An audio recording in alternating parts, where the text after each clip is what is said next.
Legislation to introduce the lay judge system passed in 2004, with nearly 100% of the vote in the Diet, Japan's version of Congress. However, it was not implemented until 2009. Apollo Justice Ace Attorney arrived on Japanese shelves in 2007 and happened to sell quite well. It was the 29th best-selling game of 2007, reaching more than 500,000 DS consoles in its release year. However, it is unclear how much sales affected people's perception of the lay judge system. After all, it's only brought up in full in the fourth case, and even then it's only mentioned a few times. I can, however, reveal Japanese society's initial and current feelings about their jury system, and try to explain why it isn't used in future mainline Ace Attorney games. According to David T. Johnson, a sociology professor from the University of Hawaii, 4 in 5 Japanese adults showed disinterest in being a lay judge as of early 2009, and legal and government bodies alike resisted the change. However, the demand to see these trials play out was so great that he was unable to get a seat, and, fortunately for our purposes and his, the first few lay judge trials received massive media coverage. Many of the conservative fears seems to be unfounded. Turnout of those summoned for the first 2 trials was over 90%, the lay judges were inquisitive during the trials and talkative after, and, contrary to the trends of the 20th century jury, the cases ended with harsher sentencing than was considered normal for the defendant's circumstances. In 2019, the Supreme Court even cited surveys claiming that the vast majority of lay judges saw merit in their trial participation. However, this does not mean that everyone in Japan enjoys the idea. As per the same report, the Supreme Court admitted that the operation of the system is still in a developing stage, end quote. In other words, results aren't exactly what they'd like to say. Interest in being a lay judge petered rather quickly after its first few trials, as half of those summoned in 2009 declined duty for work-related or other personal reasons, and by 2019, that percentage had increased to 2/3. Estimates hover between 30 and 40% of people not showing up for screening at all, and this gives the enthusiasm rate of lay judges a new meaning. That those who are already interested in legal matters, and who have enough time on their hands, self-select to take part in trials, thereby muddying the premise that the lay judge system truly represents the feelings of Japanese society as a whole. As the years went on, similar problems to trials in pre-war Japan began to rear themselves. Lay judges have continued to vote for stricter punishments, sentencing defendants to capital punishment, i.e. the death penalty, 20% more often than professional judges, according to Japanese lawyer and professor Muraoka Keiichi.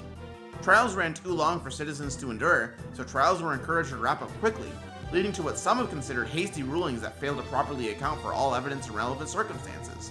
All in all, Japan's conviction rate has remained high, and the very concept of a jury is evidently met with either aggression from either end, or ambivalence from the majority of Japanese citizens.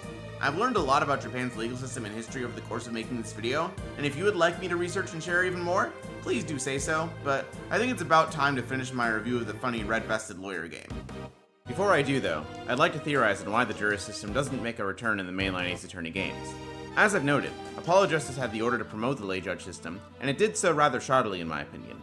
Only one of the 4 cases mentions it, and it barely affects the case until the end. In a way, that's all but happened already. If you can guess which case I'm referring to, props to you.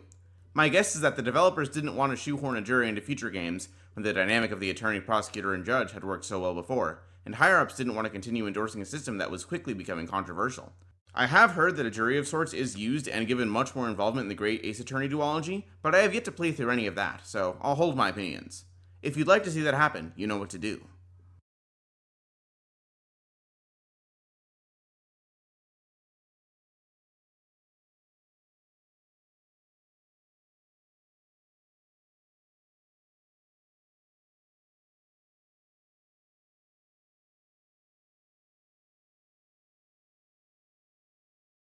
What's this? Christoph Galvin? Objection! What's your game? My bro, there's no way he could do a thing like that. You should know that better than anyone else. Indeed. He is behind bars. I know.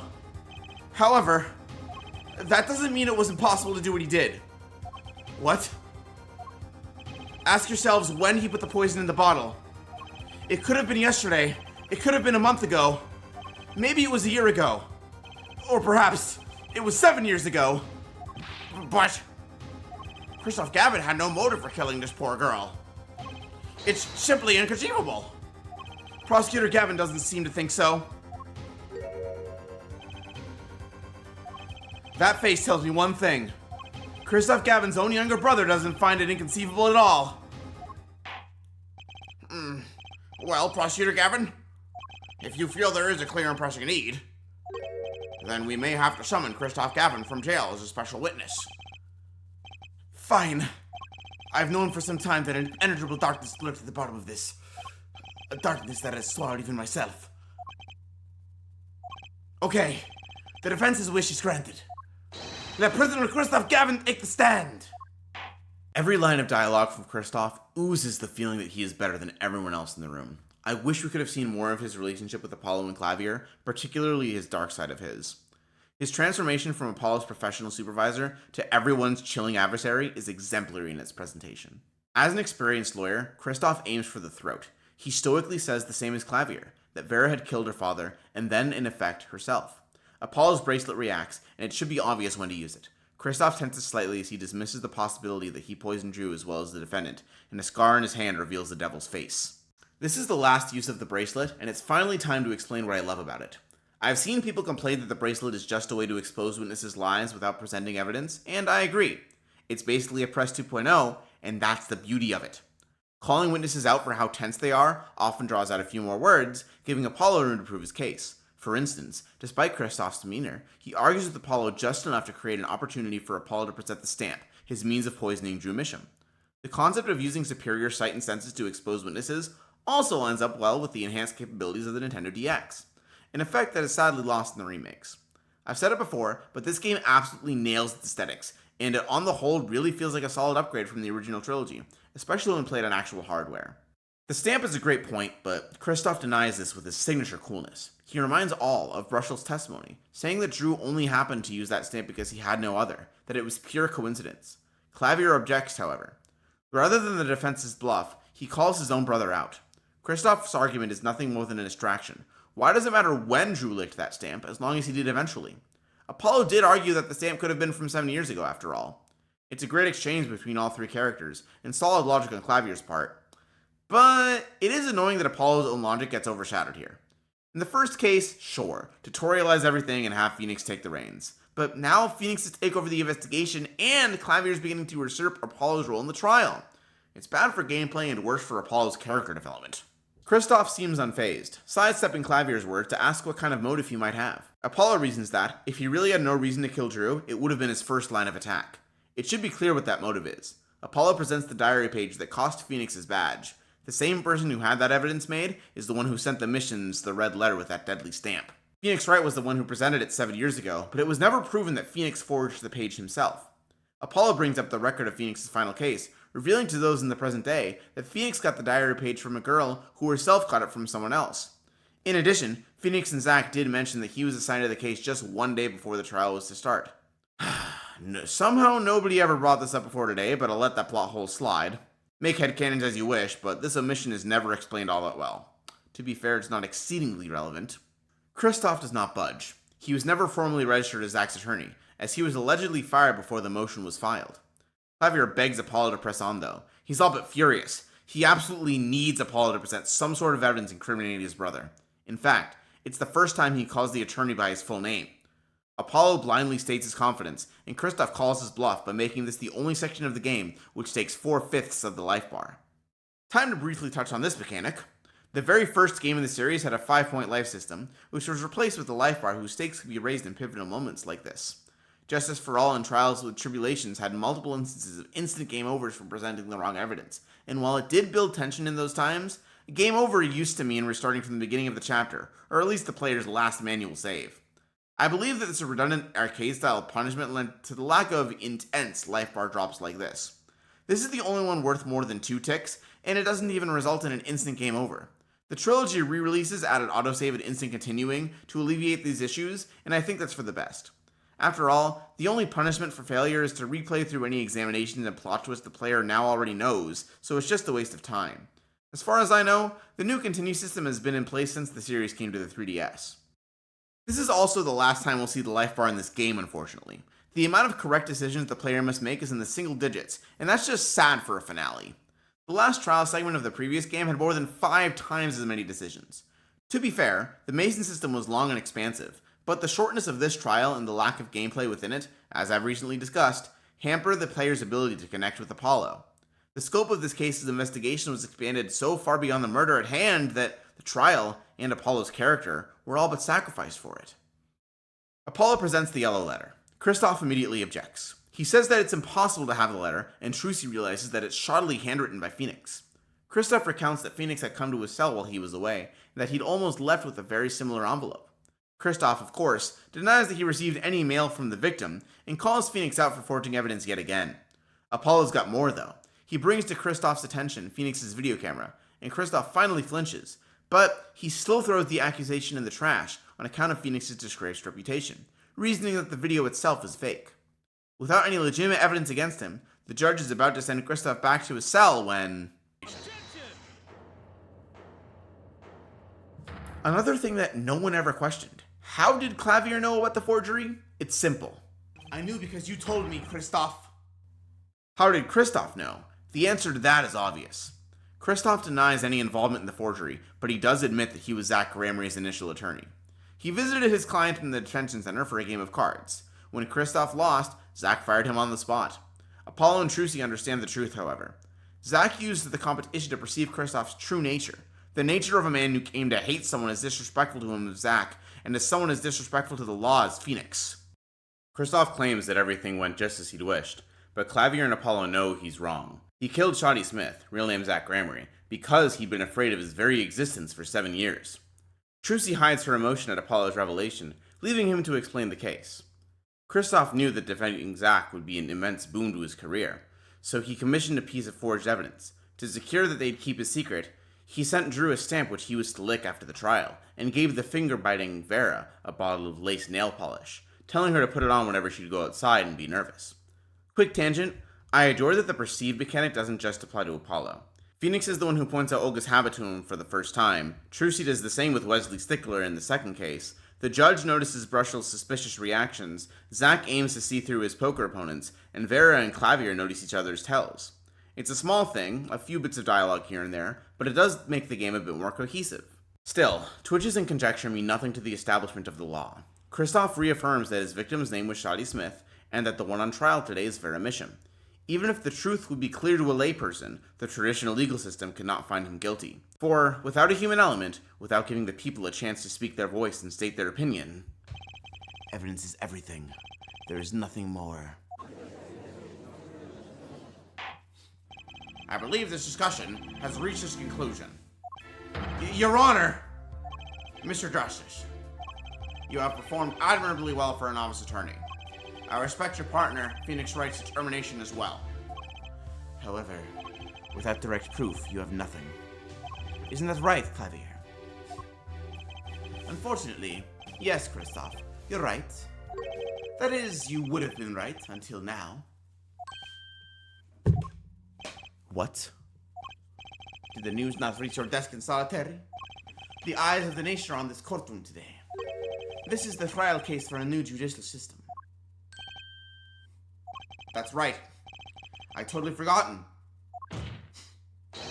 The jurist system! Jurists, you say?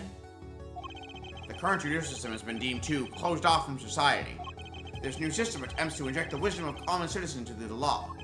Common citizens? Wisdom? Is this some kind of a joke? What could we possibly gain by doing this? Entrusting our judicial system to a mindless, emotional mob of irrational mouth breathers? Common citizens have something called common sense. Common sense is not restricted by the law. Nonsense! There's only room for two in this court. Me and the law. Keep the riffraff out. Out, I say! They're not in the court, actually. They're watching everything by video camera.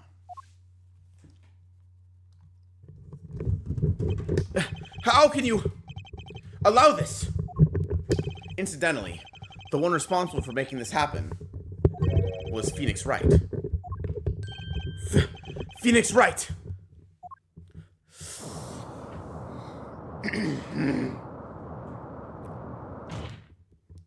So, everything was leading to this, of course. Right.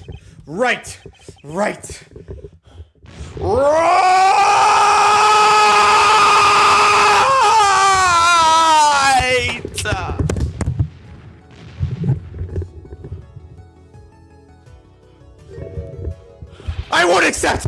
I can't accept! This is no court!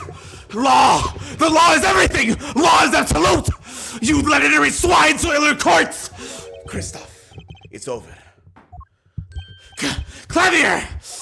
The law is absolute. You can't be serious. What? Odd. I thought you spent your life looking for loopholes. The law isn't absolute. It's filled with contradictions. The law is the end product of many years of history, the fruit of human knowledge. Like a gem, polished to a gleam through trials and errors. It is this fruit we receive and pass on and face in our time. And it is always changing, growing. Nurturing it is our task as human beings. Except for you, Kristoff. You aren't changing. You've stopped. You're not needed anymore. I couldn't think of anything to say. Maybe because I still haven't seen enough. Maybe because your development was stunted throughout this game, and probably because the story had so much missed potential. In the simplest terms, I find that this game tried to juggle too many new ideas, and as a result, many aspects of the series had to be scrapped or changed. Honestly, I think the whole no decisive evidence thing was done better in Recipe for Turnabout, where Phoenix's own character, his infamous bluffing tactics, won him the trial. Not to mention, with logic that the player had to present evidence to support, rather than a plot device forced into the game by higher-ups from a character who was forced into the game by higher-ups. The game tried to inject Japanese politics, to build a multi-case plot, to have two main characters, and to fill the protagonist's backstory with plot twists and connections to the story's other main characters. By the way, Lamoureux is Thalassa, and she was one of the 6 jurors, and she regained her memory during the trial. The player could even make her vote guilty, and Vera dies in a bad ending if so. These additions are cute, but the game feels lacking in substance outside of these twists and turns. At times, it feels like the twists and politics in this game were shoehorned in to make things more viscerally intriguing, almost as if the details of the murder plots themselves were the last things they thought about, or worse, that the developers felt unconfident in their story and tacked on loosely connected, if not completely disjointed, pieces of information to pad the game out. I've detailed no shortage of grievances as to the things they could have done, but Turnabout Succession feels like a collection rather than a combination of strange ideas more often than not. Despite its flaws, though, Turnabout Succession isn't strictly worse than other finale cases. Breaking from the mold of Ace Attorney isn't inherently a negative, especially for a game on a new system with a new protagonist and design philosophy. The case, this game, has done an overall decent job at juggling its myriad of responsibilities. While it flops in some areas, I cannot deny that there were a few external decisions that forced the developers off their ideal path, and that the game is still competent despite these obstacles is itself impressive. What the case lacks in foreshadowing, it makes up greatly in dramatic irony. Phoenix bringing up the juror system might have gotten your gears turning about how that would be relevant, particularly after the previous case's decisive witness. When Valent freaks out about the pink envelope, you have to wonder what's inside. Once you realize that Drew's a forger, your mind likely raced if you recalled why Phoenix no longer has his badge. Obviously you knew as soon as Phoenix's trial starts how it would end, and Zack's appearance, if you happen to recall Shiny Smith's, will get your gears turning even more. It's almost too obvious that Thalassa was a magician and Magnify's daughter, and Phoenix capturing everything on video ought to reaffirm that his word will seal Kristoff's fate, which is itself a delightful duel by proxy that spans Trump and this case both. The case, the game in general, had to juggle themes of the changing real-life judiciary system, several revelations about the game's mysteries, and multiple characters seeking out the truth and others attempting to hide it in their own myriad of ways. I don't envy the developers' hardships. Hell, it's hard enough to write this script, let alone write an entire visual novel. And even if I feel that missteps were made, I have to commend them for their bravery in taking on this challenge. Apollo Justice Ace Attorney is a game that simultaneously does too much and too little for its own good, but you definitely can't fault those involved for trying to fit what they could into the game. Do I think they could have added more in certain areas? Absolutely. Do I think certain aspects of the game could have been eliminated or tweaked to great effect? Certainly.